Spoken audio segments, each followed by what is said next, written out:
Hi guys, we talked about the absorption of the drug. The process in which the drug move into the body system we said is absorption. We talked about factors that affect absorption and most importantly bioavailability. From bioavailability we talked about first pass effect. Now we want to talk about how we can get that drug into the blood stream to different tissues. So that brings us to our topic of today, that is drug distribution. So drug distribution is a reversible transfer of drug from one location to another within the body.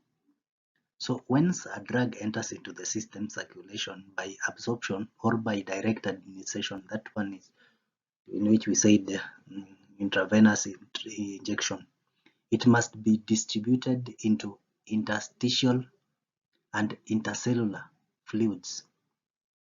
So each organ or tissue can receive different doses of drug, and the drug can remain in the different organs or tissue for a different amount of time.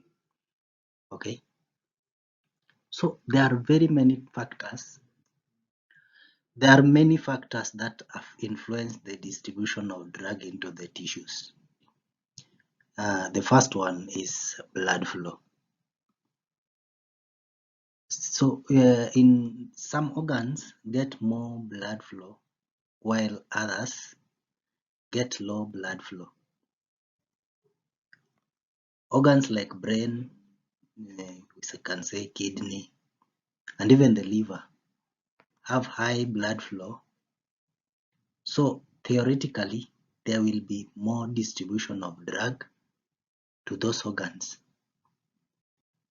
Other organs like skin have low blood flow. So when we have low blood flow in the organs, there will be low blood delivering drugs to those organs. Therefore, theoretically, there is decrease in theoretically decrease in blood flow leads to decrease in drug distribution. That's very simple. Huh? Another important factor that influences drug distribution is the protein binding. The liver is responsible for producing a special protein known as albumin. Now, these albumin are very important because they bind to some of the drugs. So when they bind to these drugs, the albumin act as a reservoir for these drugs. So when the drug binds to this special protein, the number of free drugs decreases. It is important to note that for the drug distribution of the drug to occur efficiently, the drug must be free in order to cross into the tissue. So when the number of free drug decreases, there will be a decrease in drug distribution since most drugs are bound to albumin. So the higher the amount of albumin in the bloodstream, the lower the rate of drug distribution. The lower the number of albumin in the bloodstream, the higher the rate of drug distribution. So binding of albumin to drug reduces distribution significantly. It is very important to note that in patients with chronic kidney diseases, the kidney will not be able to maintain the amount of albumin in the blood as most of them will be excreted. So when most of albumin is excreted, the number will decrease. So what happens? There will be an increase in drug distribution. So increasing the drug distribution will increase drug concentration in the tissue. That's a very important note. Another important note is that patients with liver cirrhosis. So patients with liver cirrhosis produce a high amount of albumin than the body requires. So when the amount of albumin increases, the number of free drugs decreases. This leads to decrease in drug distribution. So when there is a decrease in drug distribution, the concentration of the drug in the tissue is low.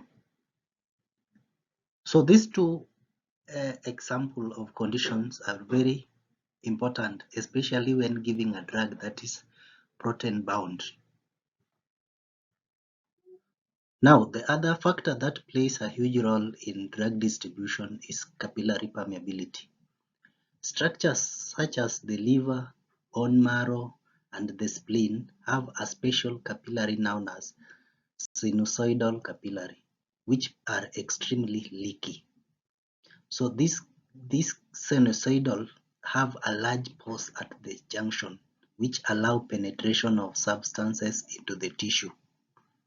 So it is very easy for the drug to penetrate into the tissue, hence increasing drug distribution. In other structures like brain, where we have a brain barrier, which has small pores at the junction, so the diffusion of drugs require a special transporter. The distribution of drugs into the tissue across brain barrier will decrease. So capillaries with large pores easily allow drugs to pass through easily, hence increasing drug distribution, while capillary with small pores do not allow drugs to pass through easily, hence a decreased in drug distribution. Solubility is also another factor that influences drug distribution in the body. Now, the drug can either be water soluble or fat soluble. So once the drug is absorbed, the water soluble will tend to distribute evenly in the blood and the fluid that surround the cell. So fat soluble drugs tend to distribute more evenly in the fatty tissue. So it is important to note that only lipophilic drugs are able to cross the tissue cells. So the small non-charged and lipophilic drugs are more soluble in tissue cells, therefore increasing distribution. Hence, higher concentration of the drugs in the tissues. So for the drug to be distributed evenly in the tissues, it has to have characters like particle size. This particle size must be small. It has to be non-charged, and it has to be lipophilic, that is fat soluble. Okay, so